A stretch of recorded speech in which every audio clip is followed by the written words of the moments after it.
Selamat datang di serial video pembelajaran PAMSIMAS. Di video ini, kita akan mempelajari perubahan mekanisme penyaluran BLM dengan berpedoman pada juknis penyaluran dana BLM 2020 dan juga juknis pelaksanaan program PAMSIMAS dalam masa pandemi COVID-19. Mari kita mulai pembelajaran kita. Tahap penyaluran dana BLM adalah sebagai berikut. A. Tahap 1 sebesar 40% untuk desa reguler dan 50% untuk desa pasca HKP-HID. Dokumen yang diajukan adalah BAPPD, Berita Acara Permintaan Pencairan Dana, Salinan atau Kopi Perjanjian Kerjasama atau PKS, Rencana Penggunaan Dana Tahap 1 atau RPD 1, Kwitansi Tahap 1. B. Tahap 2 sebesar 60% untuk desa reguler dan 50% untuk desa pasca HKP-HID. Dokumen yang diajukan adalah BAPPD, Rencana Penggunaan Dana Tahap 2 atau RPD 2, Laporan Penggunaan Dana atau LPD Tahap 1, Berita Acara Kemajuan Pelaksanaan Kegiatan atau BAKPK, dan Lembar Kerja Pengisian Kemajuan Pelaksanaan Kegiatan dan Biaya. Kwitansi Tahap 2. Kita akan membahas satu persatu format dokumen tersebut di akhir video, kecuali untuk format PKS, karena sudah dibahas di materi sebelumnya. Alur pencairan dana BLM adalah sebagai berikut. 1. KKM dibantu oleh FM menyusun draft dokumen pencairan dana BLM, kemudian dikirim ke ROMS Kabupaten melalui email. 2. ROMS Kabupaten melakukan verifikasi dokumen pencairan dan data SIM untuk melihat apakah sudah diinput sesuai tahapan. Jika sudah benar dan lengkap, draft dokumen dikirim ke ROMS Provinsi. 3. ROMS Provinsi memeriksa kelengkapan dan kebenaran dokumen pencairan serta memverifikasi data SIM apakah sudah diinput sesuai tahapan. Jika sudah benar dan lengkap, maka dinyatakan dokumen sudah bisa dicetak. 4. KKM mencetak dokumen dan menandatangani sesuai ketentuan dan dikirimkan ke ROMS Kabupaten. 5. ROMS Kabupaten memeriksa kembali dokumen dan menandatangani sesuai ketentuan dan mengirimkan ke ROMS Provinsi.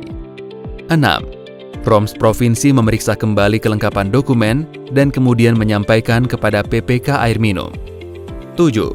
PPK Air Minum melakukan pengujian administrasi dokumen pencairan dana BLM yang diajukan oleh KKM. Sebelum memproses pencairan dana BLM, PPK Air Minum akan memastikan bahwa A. Pada pengajuan tahap 1, modul 1 dan 2 sudah terisi. B. Pada pengajuan dana tahap 2, modul 3 dan 4 sesuai progres telah terisi. Warning: apabila data SIM tersebut belum terisi, PPK Air Minum tidak akan memproses penyaluran dana BLM.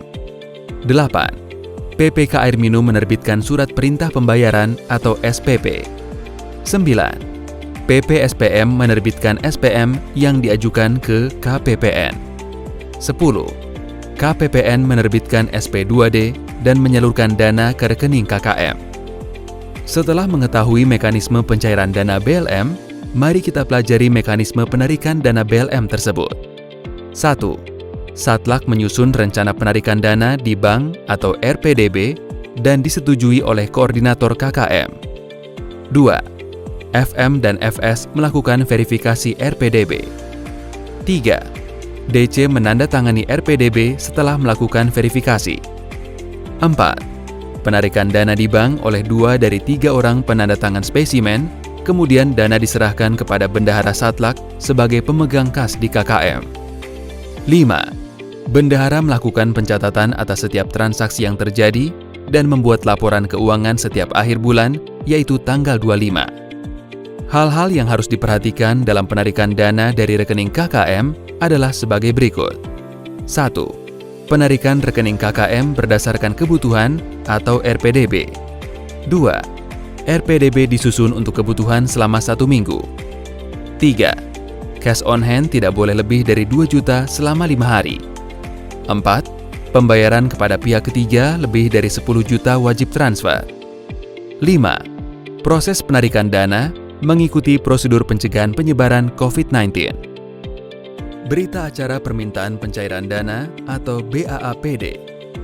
Referensi dokumen untuk pengisian format ini adalah SK Satker, DIPA BLM, PKS, RPD, LPD, SK penerima BLM. Hal-hal yang harus diperhatikan dalam pengisian format ini adalah sebagai berikut. Pastikan bahwa isian BAPPD sudah sesuai dengan referensi dokumen yang ada, seperti dalam pengisian nama KKM, nomor rekening KKM, nama rekening, nama bank, nama dan NIP PPK, nomor dan tanggal DIPA, nomor dan tanggal PKS, nilai PKS. Isian rincian penggunaan dana adalah harus sesuai dengan LPD. Untuk nomor 3, data harus sesuai dengan RPD. Rencana penggunaan dana atau RPD merupakan dokumen yang memuat rincian rencana penggunaan dana. Referensi dokumen untuk pengisian format ini adalah RAB, buku material, daftar hadir dan tanda terima insentif, buku penerimaan dan pengeluaran KKM. Cara pengisian dalam tabel RPD adalah kolom 3 diisi volume kebutuhan secara keseluruhan sesuai dengan RAB. Kolom 4 diisi volume realisasi sampai dengan tahap lalu. Jadi untuk RPD 1 nilainya adalah 0. Kolom 5 diisi volume pengajuan saat ini. Kolom 6 diisi total volume yang diajukan yang merupakan penjumlahan dari kolom 4 dan 5. Kolom 9 adalah jumlah yang diajukan saat ini, yaitu merupakan perkalian antara kolom 5 dan kolom 8. Jumlah total dalam kolom 9 merupakan jumlah pengajuan saat ini. Dalam menyusun RPD, pastikan bahwa uraian kegiatan dan juga kebutuhan mengacu dan sesuai dengan RKM dan RAB. LPD atau Laporan Penggunaan Dana merupakan laporan pertanggungjawaban dana yang sudah dicairkan di tahap sebelumnya. Referensi dokumen untuk pengisian format ini adalah pembukuan KKM dan bukti-bukti transaksi. Cara pengisian format adalah kolom 3, jumlah biaya yang dilaporkan sampai dengan LPD lalu. Kolom 4, jumlah biaya yang dilaporkan saat ini. Kolom 5 merupakan penjumlahan dari kolom 3 dan 4. Penggunaan dana APBN adalah jumlah kumulatif biaya dibagi dengan dana yang sudah dicairkan. Hal-hal yang harus diperhatikan dalam pengisian format ini adalah laporan jumlah biaya saat ini harus dilampiri dengan bukti-bukti transaksi yang dapat dipertanggungjawabkan. Syarat untuk pengajuan termin kedua adalah jika penggunaan dana minimal sebesar 90% dari dana yang sudah dicairkan. Kwitansi adalah bukti tanda terima uang dari PPK kepada KKM. Referensi dokumen untuk pengisian format ini adalah DIPA untuk isian kode Satker MAK, RPD memastikan nilai kwitansi, PKS untuk isian nomor dan tanggal PKS, BAPPD untuk isian nomor dan tanggal BAPPD. Pengisian format kwitansi harus dipastikan sesuai dengan referensi dokumen tersebut.